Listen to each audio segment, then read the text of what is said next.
Snow Day in a certain way was kind of an original film for Nickelodeon live action wise, though kind of not. While Harriet the Spy was an adaptation and Good Burger was a spin-off of all that. But Jimmy Neutron Boy Genius, it didn't have a Nicktoon to connect to going into the theater.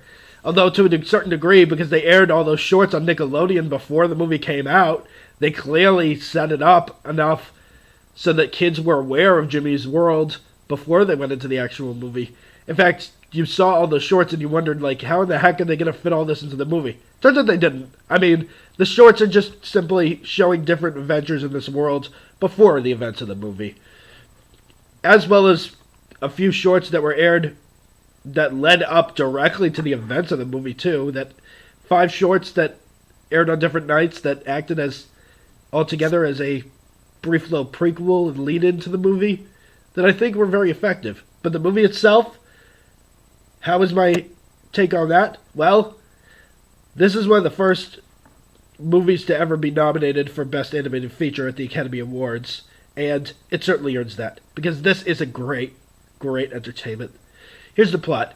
Jimmy Neutron's a 10-year-old regular boy, except for the fact that he has the IQ of Einstein, and as a result is a science whiz in epic proportions. However, his experiments don't always work, and he's constantly challenged by his jealous rival at school, Cindy Vortex, who possibly has a crush on him. We'll see about that.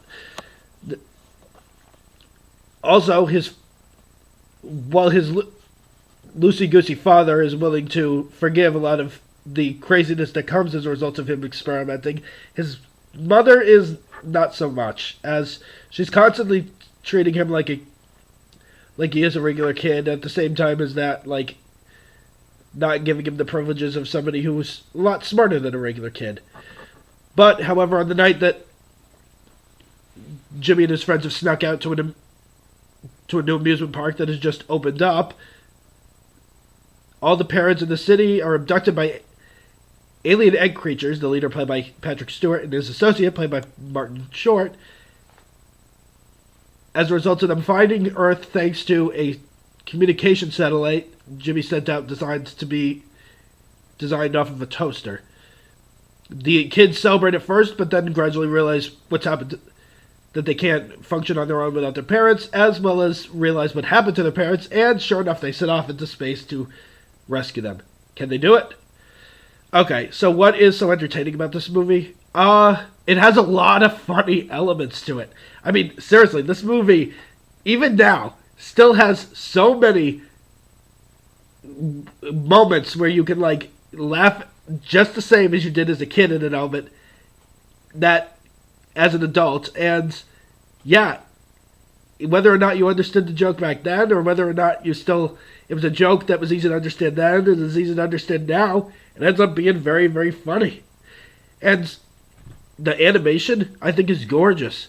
The humans really do stand out in a special kind of design that I hadn't ever seen before this movie came out.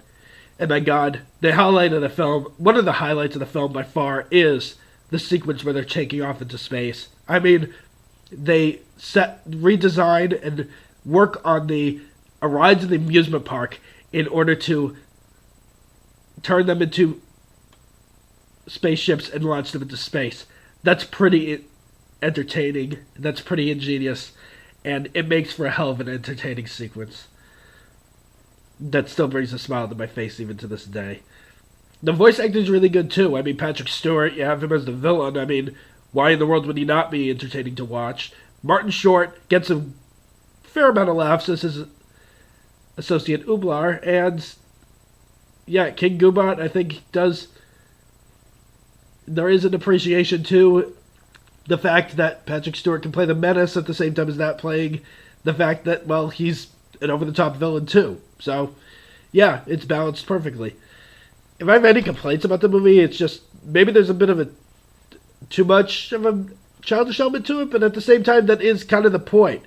And a lot of the story does revolve around the fact that Jimmy, as a child, as a genius, he wants to be treated like he is a genius, like he is smarter than the average child, but at the same time, he is still a child, and he does know that he does learn that he needs the rules of a child in order to be able to function and get along properly. Not to mention his parents, his mom more specifically, kind of learned the lesson of allowing to being more supportive of his creative aspirations while not stifling them at the same time. So yeah, while you're getting a lot of colorful, entertaining action sequences and comedy, you're getting some good morals here too. So yeah, this certainly stands out as one of Nickelodeon's absolute strongest efforts made in film, if you ask me. And it deserves that placing. So yeah, I can't really imagine that you can't look at this and not get some enjoyment out of it some way or another, even if you can't quite get behind it like somebody like Richard Rover did. What else can I simply say except this is what I'm going to want to... I got a blast with again and again and again.